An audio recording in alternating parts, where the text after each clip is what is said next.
Hai hai hai semua, perkenalkan nama aku Nicole. Aku yang akan menjadi narator dalam video animasi kali ini.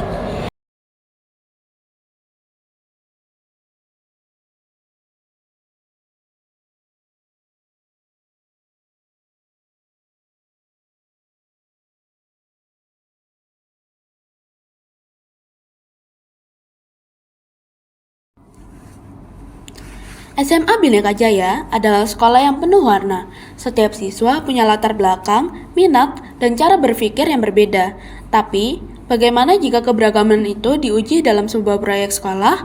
Hari ini, Tamara dan Theo, dua siswa dengan kepribadian yang bertolak belakang, harus bekerja sama. Mampukah mereka menyelesaikan tantangan ini? Mari kita saksikan video berikut ini. Selamat menonton!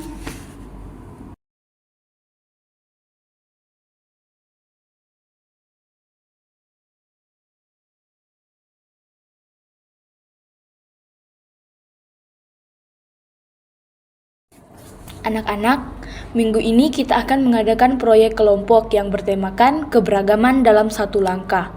Kalian akan mengeksplorasi berbagai aspek kehidupan dari sudut pandang keberagaman. Kelompok sudah saya tentukan dan saya harap kalian bisa bekerja sama dengan baik.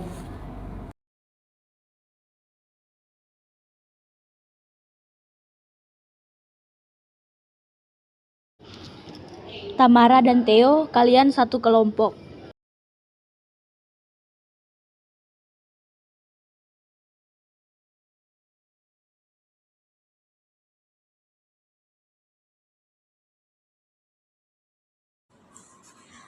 Kok aku sama Theo sih? Kita kan beda banget. Mungkin Bu Olivia mau eksperimen, siapa tahu kalian bisa bikin proyek keren. Kerja kelompok lagi. Mana sama Tamara lagi. Semoga lancar deh kerja kelompok kali ini. Tenang aja, Tamara emang ekspresif, tapi dia kerja keras kok.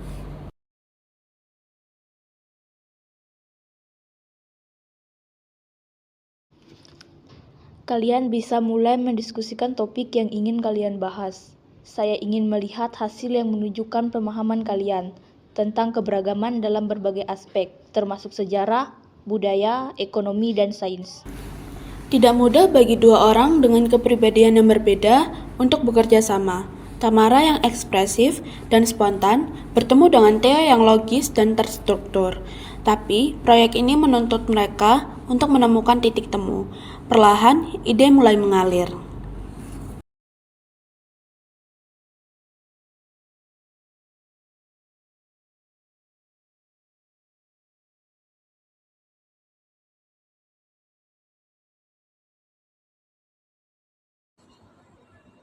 Kita mulai dari mana?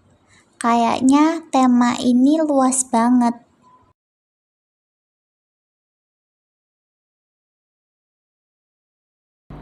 Sejarah, ekonomi, fisika, agama, bahasa. Kita harus cari cara biar semuanya nyambung. Diskusi mereka masih terasa kaku. Dua orang yang berpikir dengan cara berbeda mencoba mencari titik temu.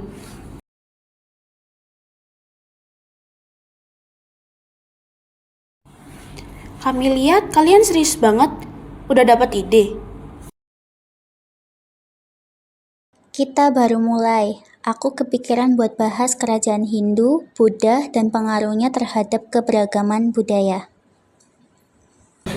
Bagus, kita bisa bahas bagaimana interaksi budaya dan perdagangan saat itu membentuk keberagaman yang ada sekarang. Terus nanti bisa dikaitkan sama ekonomi, misalnya konsep permintaan dan penawaran dalam perdagangan zaman kerajaan dibandingin sama ekonomi sekarang.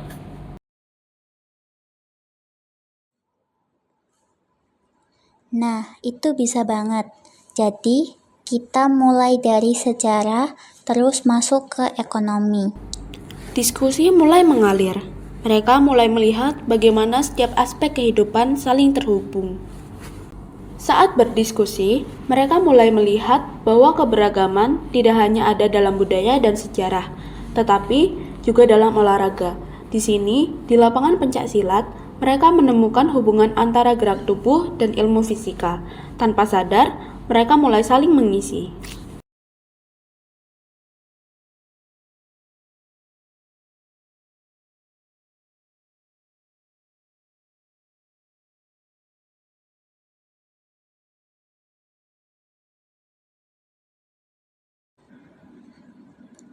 Itu juga bagian dari keberagaman budaya kita.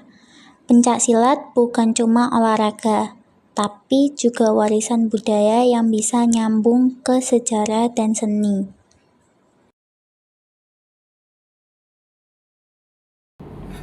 Benar juga. Kita bisa bahas bagaimana seni bela diri ini berkembang dan beradaptasi dengan budaya lokal. Terus, kalau dari sisi fisika, bisa dibahas gimana hukum gerak Newton bekerja dalam setiap teknik silat. Wah, baru kali ini gue ngerasa belajar fisika ada gunanya buat proyek.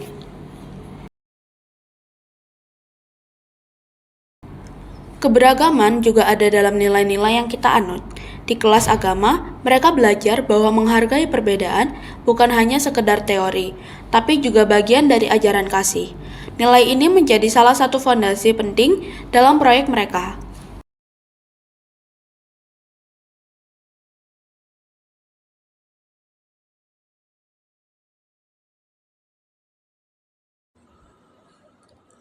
Yesus mengajarkan kasih, keadilan, dan perdamaian.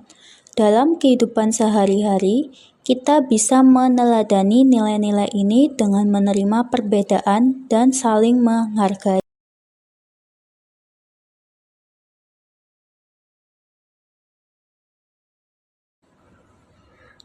Kayaknya ini bisa kita masukin ke proyek kita. Keberagaman juga tentang memahami dan menghargai orang lain, kan? Bisa jadi poin penting di presentasi kita nanti. Tidak semua perjalanan mulus. Perbedaan cara berpikir akhirnya menimbulkan perdebatan. Tamara dan Theo harus menemukan cara untuk menyatukan ide mereka. Apakah mereka akan menyerah atau justru belajar untuk berkompromi?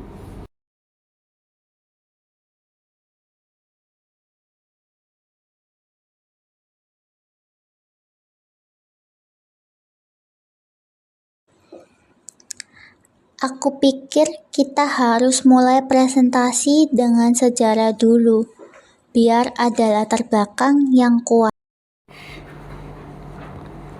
Tapi kalau kita mulai dari sejarah, nanti jadi kurang menarik. Harusnya kita mulai dari contoh nyata yang lebih dekat dengan kehidupan kita. Kalian jangan berantem dulu, kita cari jalan tengahnya. Gimana kalau kita mulai dengan contoh modern dulu, baru mundur ke sejarah sebagai latar belakang?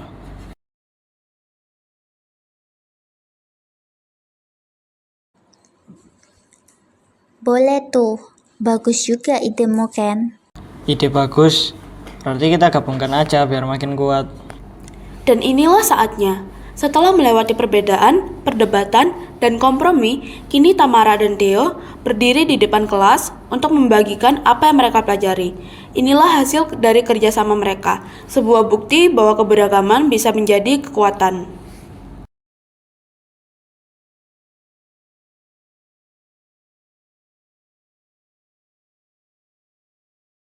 Keberagaman bukan hanya tentang perbedaan, tapi juga tentang bagaimana kita bisa berjalan bersama dalam satu langkah. Dalam sejarah, budaya, ekonomi, hingga ilmu pengetahuan, keberagaman justru menjadi kekuatan yang menyatukan kita.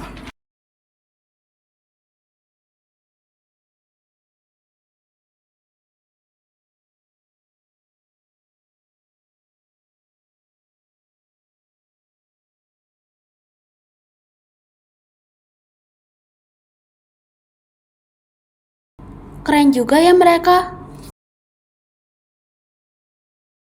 Siapa sangka, dua orang yang awalnya nggak cocok bisa bikin presentasi sekeren ini. Inilah identitas kita, cerita kita. Bhinneka Tunggal Ika bukan sekedar semboyan, tapi cara kita hidup berdampingan.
Dari cerita Tamara dan Theo, kita belajar bahwa keberagaman bukan sekedar perbedaan, tapi jembatan yang menyatukan. Saat kita bekerja sama, perbedaan bukan lagi masalah, melainkan kekuatan. Karena itulah, identitas kita adalah cerita kita, dan cerita kita adalah perjalanan bersama. Ke sekolah belajar budaya, bersama teman penuh semangat. Beda itu bukan masalahnya, justru membuat kita semakin kuat.